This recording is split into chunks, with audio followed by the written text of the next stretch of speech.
The international relations. Backgrounds. The former Yugoslavia, the new states of Croatia, Slovenia, Serbia, and Montenegro. Bosnia-Herzegovina and Macedonia. Yugoslavia was a fragmented composition of territories and people united and divided by language, religion, culture, history, and political tradition. Before the First World War, Yugoslavia was a unitary state, dominated by the Serbs who individually constituted the largest ethnic group. In the period between the two wars, the animosity began to burn between the Serbs and other groups, especially the Croats, who felt subjugated, which led to the assassination of King Alexander in 1934 by the Croat extremists who aspired to have their own state. During the Second War World, the Croats supported the Nazi Germany and committed numerous atrocities against the Serbs, as the Germans occupied Yugoslavia and controlled a Croatia that was in practice a puppet state. Close to 700,000 Serbs, 60,000 Jews, and Gypsies. They were killed.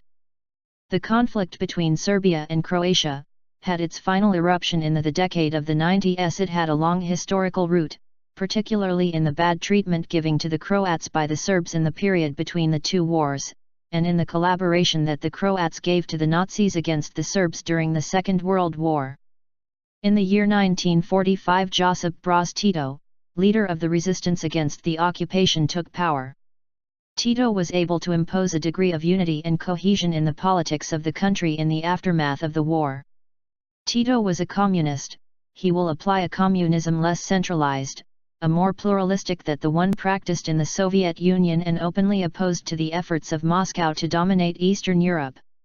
Tito refused to take sides in the East-West confrontation during the Cold War and collaborated in the creation and establishment of the non-aligned movement. The regime imposed was successful not only in order to provide the policy of Yugoslavia but also in the modernization of the economy and the raising of the standard of living of its population. Marshal Tito based much of his action in a system of federal government by which Yugoslavia was divided administratively into 6 republics: Serbia, Croatia, Bosnia-Herzegovina, Slovenia, Montenegro and Macedonia. In view of its superiority, the Serbs were numerical potential superior over the Federation and, in consequence, Tito tried to dilute that power in various forms. Within the same Serbia were created 2 autonomous provinces. One was Kosovo, considered as the cradle of the Serbian nation, that until the Ottoman conquest in the 14th century had been predominantly Serbia, but that already in the decade of the 70s was in a 80% populated by Albanians. The second province was Vojvodina, that had within its population a very important Hungarian minority. In the Republic of Bosnia-Herzegovina, Tito helped to cultivate a Muslim cultural strong feeling, coming from his identification with the descendants of Slavs who converted to Islam during the Turkish domination in past centuries but who had never had an important emotional loop with the Muslims, apart from its Slavic heritage. In the decade of the 70s, the Bosnian Muslims constituted the most important demographic group within the Republic of Bosnia, followed closely by the Bosnian Serbs who were mostly Christian Orthodox and by Bosnian Croats, predominantly Catholic. But in effect, no group constituted a majority. Because they were widely dispersed in the rural areas and very little concentrated in urban centers, the Serbs in reality with 60% of the territory of Bosnia, even though they were fewer in number to Muslims. The Republic of Croatia was Croatian in a 80%, however, that recorded a Serb minority fairly significant, especially in the Krajina region where they were majority. With the death of Tito, which occurred in 1980, Yugoslavia lost the person that was able to maintain this fragile union. The federation remained intact for the next decade, being the climax the 1984 Winter Olympics, held in Sarajevo, Bosnia.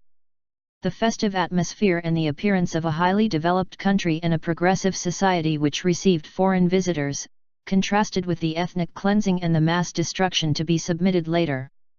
The racial hatred that had remained bleary-eyed by many years began to re-emerge in the decade of the 80s.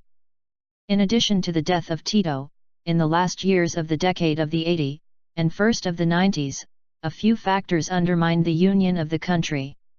The end of the Cold War, and with it the tendency of the communist states of Europe to become Eastern market economies, which in turn led to severe economic dislocations of types such as high levels of unemployment and political internal instability both in Yugoslavia and in other states trying to give the difficult step toward a capitalist economy. The breakdown of the traditional commercial relations in general of economic nature that Yugoslavia had developed during the Cold War with the countries of the Soviet bloc, however its position of non-aligned, and advanced through its association as a member of the Council for Mutual Economic Assistance, further aggravating their economic conditions.